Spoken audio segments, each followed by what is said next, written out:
একদিন ইতিকাফ করলে আল্লাহ রাব্বুল আলামিন ওই ব্যক্তির জন্য 3 কদম পরিমাণ কিভাবে জাহান্নাম তার থেকে দূরে সরায় দেবেন। সকলে বলেন সুবহানাল্লাহ। এক কদমের পরিমাণ কতটুকু? আল্লাহ বান্দা সেটা আছে আসমান থেকে জমিন পর্যন্ত যত দূরত্ব হতে পারবে এই পর্যন্ত দূরত্ব হলো এক কদম। আর যদি কোনো ব্যক্তি এক রাত্রি করে ইতিকাফ করে এরকম 3 কদম ওই ব্যক্তির থেকে জাহান্নাম সরায় দেওয়া হবে। সকলে বলেন সুবহানাল্লাহ। আর জাহান্নাম নিজের নিকট থেকে দূরে সরে যাওয়া মানে ওই ব্যক্তির নিকটে 3 কদম পরিমাণ জান্নাত কাছে চলে আসবে। সকলে বলেন সুবহানাল্লাহ।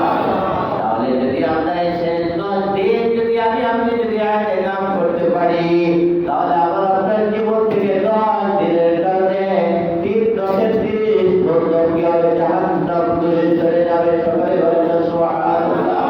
এই ইতিকাফ করার জন্য আমরা কে কে রাজি আছি? হাত তুলে দেখাই। এখন আর কেউ হাত দেখায় না। সুবহানাল্লাহ, আলহামদুলিল্লাহ, খুব করে বলি আমরা সবের কথাও খুব শুনে কি জোরে আলহামদুলিল্লাহ সুবহানাল্লাহ বলি। যখন দেখা যায় আমল করতে হবে, আমলের ক্ষেত্রে আমরা পিছিয়ে বলেন কথা শিখিয়ে দেয়। আপনার কইলেও ঠিক না করলেও ঠিক না, হাত তো কেউ উঠান নাই। 2-4 জন উঠে গেল বুঝতাম যে কি সবের কথা শুনছি জাহান্নামে একদিন ইতিকাফ করার কারণে 3 কদম পরিমাণ দূরে সরে যাবে। তাহলে যদি আমি 10 দিন ইতিকাফ করি আমার আপনার কাছে দূরে সরে যেতেছে 30 কদম। এক কদমের পরিমাণ হলো আসমান থেকে জমিন পর্যন্ত যত দূরত্ব হবে এত দূরে চলে যাবে এক কদম।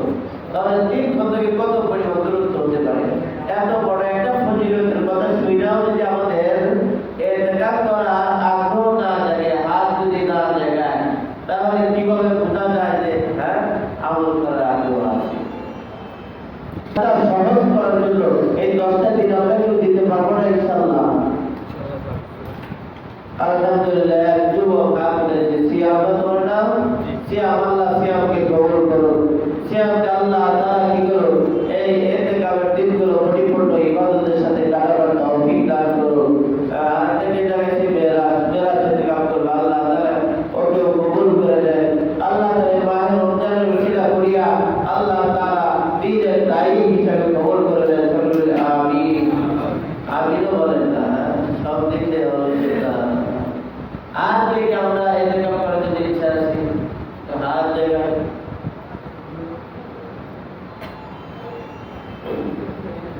তো যাই হোক, দেখা যায় ইতিকাফ নাকি বড় একটি আমল। যদি কোনো মহল্লার